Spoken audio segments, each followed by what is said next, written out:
اور اللہ کی رحمت پر کیا کرنا چاہیے؟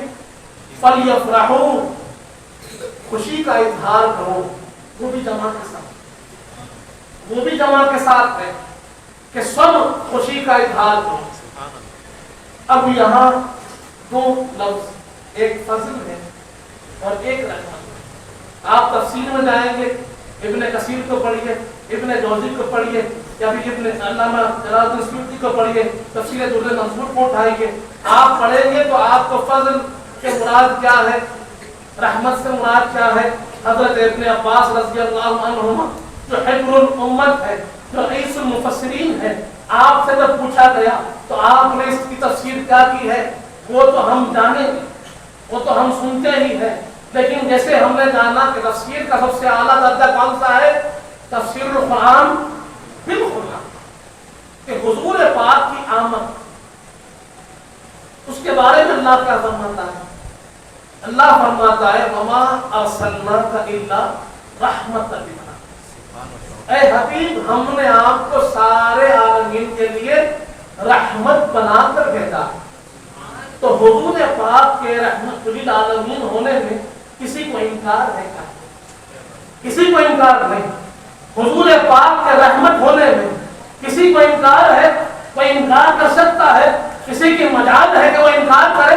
کیونکہ انکار کرنے والا قرآن کا منکر ہو جائے گا، کیونکہ قرآن کے لفظ اللہ فرما رہا ہے کہ ہمارے حبیب سارے عالمین کے لیے رحمت بن کر تشریف لائے ہیں۔ حضور پاک کا رحمت ہونا یہ اللہ فرما رہا ہے، اور دوسری آیت میں اللہ فرما رہا ہے قُلْ بِفَضْلِ اللَّهِ وَبِرَحْمَتِهِ فَبِذَلِكَ فَلْيَفْرَحُوا، اے حبیب آپ ان سے کہہ دیجیے اللہ کے فضل اور اللہ کی رحمت پر خوشیوں کا اظہار۔ کیا حضور پاک اللہ کی رحمت نہیں؟ اللہ کی رحمت حضور پاک ہے، اور اللہ فرما رہا ہے کہ اللہ کی رحمت تو کیا کیا جائے؟ خوشیوں کا اظہار کیا جائے۔ تو وہ رحمت للعالمین کی آمد اور ادھر اسی رحمت پر خوشی کا اظہار کرنا، ہاں رحمتیں اور بھی ہو سکتی ہیں، رحمتوں کا ایک بڑی لسٹ ہو سکتی ہے، لیکن ان سارے رحمتوں پر جو عظمت رکھنے والی رحمت ہے وہ حضور پاک کی ذات ہے۔ اور اللہ فرما رہا ہے کہ رحمت پر خوشیوں کا اظہار ہو۔ پھر حضرات عزیز تو ہم خوشیوں کا اظہار کرتے ہیں، اس کی تفسیر حضرت ابن عباس نے یوں ہی فرمائی کہ جب آپ سے پوچھا گیا کہ ابن عباس آپ حبر الامت ہیں، آپ رئیس المفسرین ہیں، آپ بتائیے کہ فضل اور رحمت سے کیا مراد ہے؟ تو آپ نے فرمایا الفضل هو العلم والرحمت هو محمد صلی اللہ علیہ وآلہ وسلم۔ آپ نے فرمایا کہ فضل سے مراد علم ہے اور رحمت سے مراد حضور پاک کی ذات گرامی ہے، کہ جس کی آمد پر اللہ فرما رہا ہے کہ تم خوشیوں کا اظہار کرو۔ میرا برادر عزیز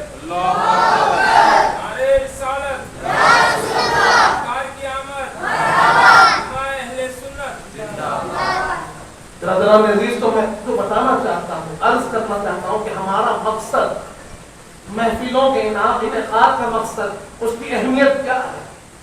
اللہ نے کہا فَلْيَفْرَحُوا، خوشیوں کا اظہار کرو، نعمت کا چرچا کرو، خوب اس کا ذکر کرو۔ اب ان خوشیوں کے اظہار پر کیا ملے گا؟ وہ بھی اللہ فرماتا ہے هُوَ خَيْرٌ مِّمَّا يَجْمَعُونَ، کہ جو کچھ تم جمع کر رہے ہو، جو کچھ کے لوگ جمع کرتے ہیں، ان خوشیوں پر اس کو خرچ کرنا اس جمع کرنے سے بہتر ہے جو رکھا ہوا ہے، جو جمع کیے ہوئے ہیں۔ اب بندہ کیا جمع کرتا ہے؟ بندہ کیا جمع کرتا ہے؟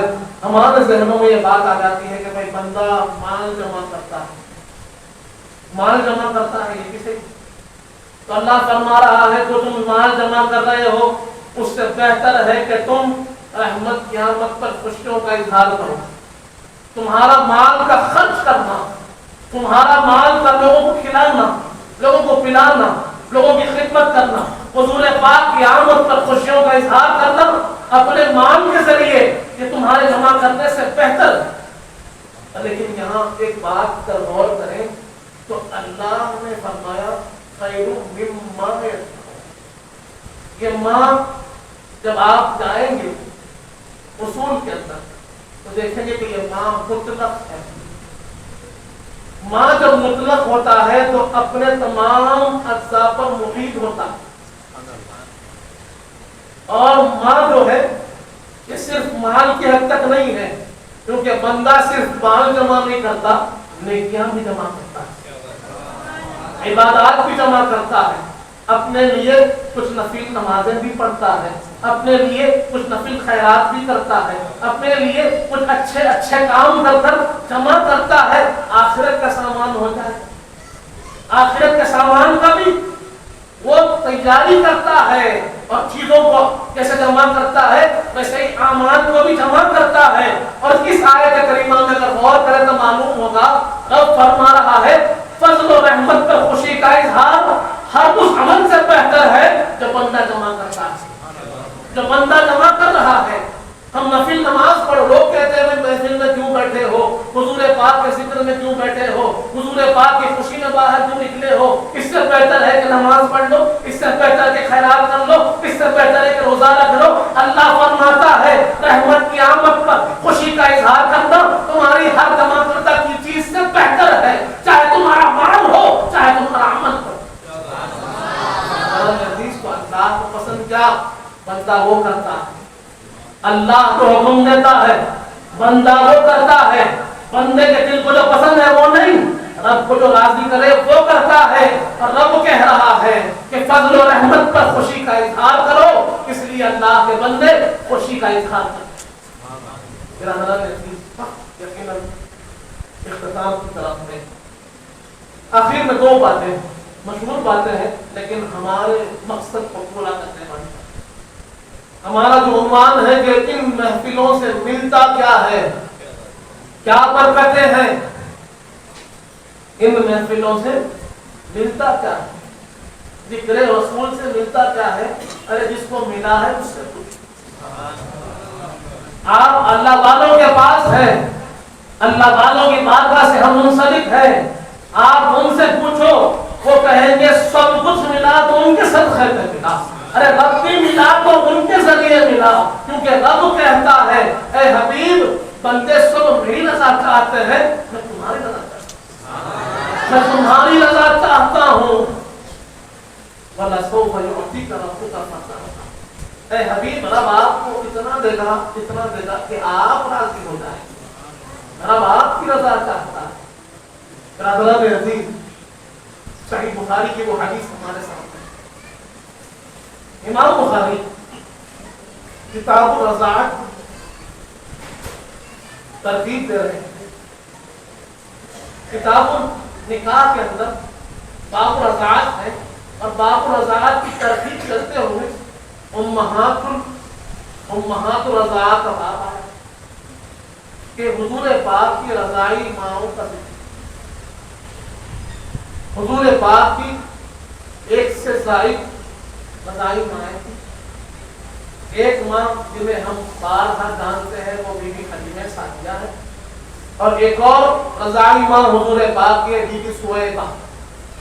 صحیح بخاری کی یہ حدیث ہمارے سامنے ہے، اور امام بخاری کی فکر بھی اس سے ہمیں واضح طور پر سمجھ میں آتی ہے کہ جب امہات الرضاعت کا ذکر کرتے ہوئے حضور پاک صلی اللہ علیہ وسلم کی رضائی ماؤں کا ذکر کرتے ہوئے امام بخاری بی بی سویبہ کے پاس پہنچے تو یہ بہت کافی تھا کہ حضور پاک کی رضائی ماں ہے کہہ دیتے، بات ختم ہو جاتی.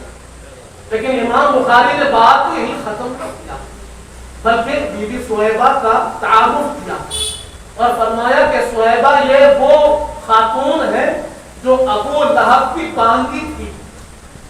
اور جب بخاری شریف ہے، بات چل رہی امہات الرضاعت کی ہے، لیکن امام بخاری لکھ رہے ہیں کہ جب حضور پاک کی تشریف آ گئی، حضور پاک کی ولادت باسعادت ہوئی، تو یہ سویبہ خاتون حضور پاک کی جو رضائی ماں وہاں موجود تھی، اور کیونکہ ابو لہب کی باندھی تھی، اپنے سردار کو، اپنے آقا کو خوشخبری دینے کے لیے دوڑتی ہوئی ابو لہب کے پاس بھاگی اور کہا اے ابو لہب تمہارے بھائی عبداللہ کے گھر ایک شہزادے تولد ہوئے. اس پر ابو لہب نے کہا تو آزاد ہے.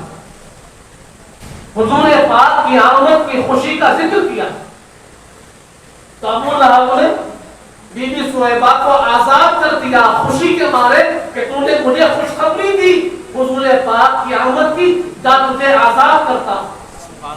چلو یہاں تک بھی بات ہو گئی تھی، صہیبہ کا ذکر تھا، چلو یہاں تک بھی امام بخاری نے ذکر کر دیا، شکریہ. لیکن آگے آپ فرماتے ہیں کہ ابو لہب مر گیا. ابو لہب کے مرنے کے بعد کون ابو لہب جس کے لیے قرآن کہتا ہے تبت یدا ابی لہب وتب، ہلاک ہو گیا ابو لہب، خوب ہلاک. اس ابو لہب کے بارے میں امام بخاری کہتے ہیں کہ ابو لہب جب مر گیا تو کسی نے اسے خواب میں دیکھا اور خواب میں دیکھ کر اس سے پوچھا کیا بات ہے ابو لہب، تیری حالت بڑی خیر نظر آتی ہے، بڑی بری حالت میں تو نظر آتا ہے، کیا بات ہے؟ اس نے کہا کہ مرنے کے بعد مجھے بڑی سختیاں ملتی ہیں، بہت سزائیں مجھے ملتی ہیں، لیکن بات یہ ہے کہ ایک دن آتا ہے ہفتے میں جب مجھے راحت ملتی ہے، سکون ملتا ہے اور میرے دونوں انگلیوں کے درمیان سے مجھے ٹھنڈا پانی ملتا ہے. برادران عزیز، ابو لہب اس کی وجہ کو بھی سمجھا رہا ہے اور کہتا ہے کہ میں نے جو حضور پاک کی آمد پر اپنی بانجی صہیبہ کو آزاد کیا تھا اس وجہ سے مجھے جہنم کی سختیوں میں کمی مل رہی ہے، ٹھنڈا پانی مل رہا ہے. برادران عزیز، یہاں سوچنے والی بات یہ ہے کہ ابو لہب شقی، بدبخت، کافر جو حضور پاک کا ابدی دشمن تھا، حضور پاک کا سخت مخالف تھا، وہاں پر اسے ٹھنڈا پانی مل رہا ہے، عذاب میں تخفیف مل رہی ہے اور اللہ اسے بتا رہا ہے، اللہ بتا رہا ہے تجھے جو ٹھنڈا پانی مل رہا ہے میرے حبیب کے صدقے میں مل رہا ہے. جب یہ آیت یہ حدیث پاک سنائی جاتی ہے کہ دیکھو میلاد کا اہتمام کرنے والوں کو اللہ ٹھنڈا پانی دیتا ہے، عذاب میں تخفیف کرتا ہے، تو کہنے والے کہتے ہیں کہ ہمیں ابو لہب کی سنت پہ نہیں چلنا. کہنے والوں نے کیوں بھی کہا کہ یہ طریقہ تو ابو لہب کا ہے نا، ہم ابو لہب کے طریقے کو کیوں اپنائیں؟ ہمیں طریقہ ابو بکر کا چاہیے، ہمیں طریقہ ابو تراب کا چاہیے. بات تو صحیح ہے لیکن اس نے سمجھا نہیں. اگر حدیث کو سمجھ جاتا تو جان لیتا کہ یہی طریقہ ابو بکر کا بھی ہے، عمر کا بھی ہے، عثمان کا بھی ہے، علی کا بھی ہے، بلال کا بھی ہے، ابو ذر غفاری کا بھی ہے، سلمان فارسی کا بھی ہے. سارے جتنے گزرے ہیں سب نے یہی کیا ہے کہ جب بھی حضور پاک کا ذکر ہوا خوشی کا اظہار کیا ہے، چاہے وہ مدینے کی ہجرت ہو، چاہے حضور پاک کی فتح مکہ ہو، انہوں نے ہمیشہ اپنی خوشی کا اظہار کر کے بتا دیا. کبھی تلعن بدرو علینا ہوا، کبھی انا فتحنا لک فتحا مبینا ہوا. آپ دیکھیں گے کہ ایک ایک ادا کو حضور پاک کی صحابہ کرام نے خوشی سے اپنایا بھی ہے، ہم تک پہنچایا بھی. انہوں نے تو ہر لمحہ حضور پاک کی ہر ادا پر خوشی کا اظہار کیا. برادران عزیز، لیکن یہ اعتراض لوگوں کے ذہنوں کو ہلاتا ہے کہ بھائی واقع بات تو ابو لہب کی ہے، ہم کیوں کریں؟ ارے کرنے والا ابو لہب کا ہوگا لیکن جزا دینے والا تو خدا ہے. عذاب کا مستحق ابو لہب بنا تھا لیکن عذاب کا کام کرنے والا خدا ہے. برادران عزیز، باندھی کو عذاب انگلی کے اشارے سے ابو لہب نے کیا، انگلی سے پانی دینے والا تو خدا ہے نا. ارے یوں ہی تخفیف کر دیتا، یوں ہی پانی پلا دیتا، لیکن رب نے یوں ہی نہ کیا بلکہ جتا بھی دیا کہ احسان خدا کیوں ہو رہا ہے، کیونکہ حضور پاک کی آمد پر تم نے اشارہ کیا تو اس احسان کو بھی رب نہیں چھوڑتا. وہاں بھی تجھے دیتا ہے کہ جس عمل کو میرے حبیب سے نسبت ہے وہ آئندہ نہیں جا سکتی، چاہے کہ کوئی خیر نہ کیا.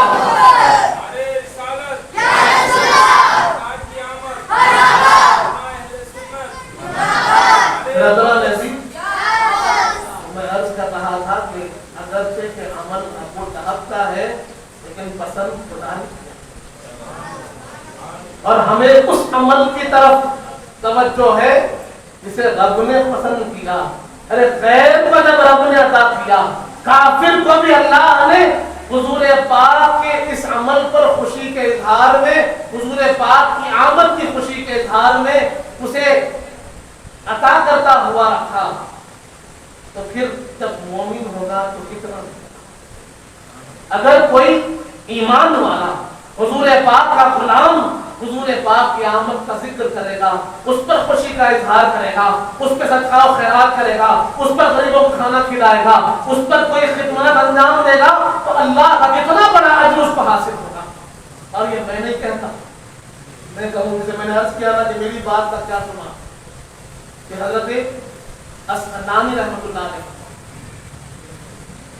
حضرت امام اسقلانی فرماتے اپنی کتاب میں کہ جب ایک کافر کو رب میلاد کا صدقہ عطا فرما رہا ہے, تو اگر مومن کرے گا تو کئی گنا ثواب پائے گا, کئی گنا اجر پائے گا.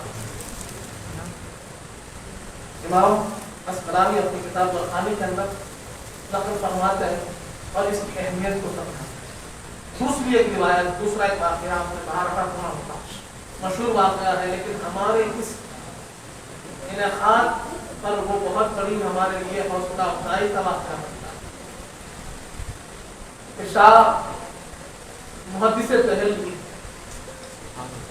حضرت عبدالرحیم, شاہ عبدالرحیم محدث دہلوی رحمۃ اللہ علیہ کا یہ واقعہ بڑا مشہور ہے کہ آپ کا یہ طریقہ کار تھا کہ آپ ہر سال حضور پاک کے میلاد کا خوب اہتمام فرمائیں. کہ آپ کا طریقہ کار طریقان ہے. آج جو حدیث کی بات کرتے ہیں, بر صغیر میں اگر حدیث ملی ہے تو اسی گھرانے کے ساتھ میں. انہوں نے محنت کی تو ہم نے حدیث پڑھی, انہوں نے محنت کی تو ہم نے قرآن پڑھا, قرآن کی تفسیر پڑھی, قرآن کا ترجمہ پڑھا, فقہ کے اوپر ان کی محنت ہے, حدیث پر ان کی محنت ہے. یہ محدث بھی ہے, فقیر بھی ہے, مفسر بھی ہے, اللہ کے بہت بڑے ولی بھی ہیں, اپنے وقت کے امام ہیں. یار جتنے حدیث پڑھنے والے ہیں بغیر ان کے حدیث کا درس مکمل نہیں ہوتا. وہ محدث دہلوی, وہ محدث دہلوی شاہ عبدالرحیم, آپ کا طریقہ کار تھا کہ حضور پاک کے میلاد پر بڑا اہتمام, خوب اہتمام فرماتے. حالات ہے, قرآن کہتا ہے وَتِلْكَ الْأَيَّامُ نُدَاوِلُهَا بَيْنَ النَّاسِ, کہ زمانہ پھرتا رہتا ہے, جہاں دن ہے وہیں رات بھی ہے, کہیں اتار ہے تو کہیں چڑھاؤ بھی ہے, حالات فرق ہوتا رہتا ہے.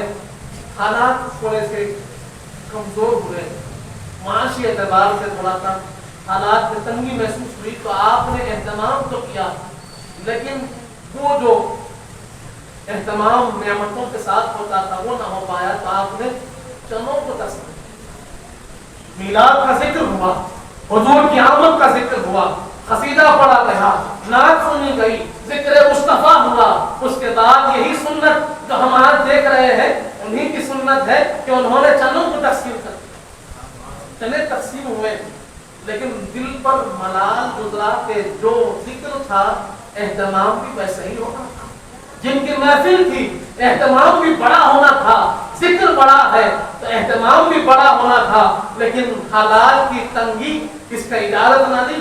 آپ کہتے ہیں کہ دل ملال کے ساتھ میں سو گیا, دل پر بڑا بوجھ تھا, خواب میں دیکھتا کیا ہوں, حضور پاک کی جلوہ آوری ہے, حضور جلوہ فرما ہے, اور حضور فرما رہے ہیں کہ وہ چنے لاؤ, وہ چنے لاؤ. عبدالرحیم کے پاس کے چنے لاؤ, اور حضور ان چنوں کو محبت کے ساتھ یوں اچھال کر نوش فرما رہے ہیں. برادران عزیز, شاہ عبدالرحیم کا یہ واقعہ بتا رہا ہے کہ سرور کائنات ان محفلوں کو دیکھتے ہیں, ہمارے اس ذکر کو سنتے ہیں, اور ہمارے ان خدمات کو دیکھ کر مسرت کے ساتھ اپنے صحابہ اکرام کا ذکر بھی کرتے ہیں, اپنے غلاموں کی ان کوششوں کا ذکر کرتے ہوئے کہتے ہیں دیکھو فلاں نے کوشش کی ہے, وہ نعمت میرے پاس لے کر آؤ, میرے پاس پیش کرو. اور شاہ عبدالرحیم کو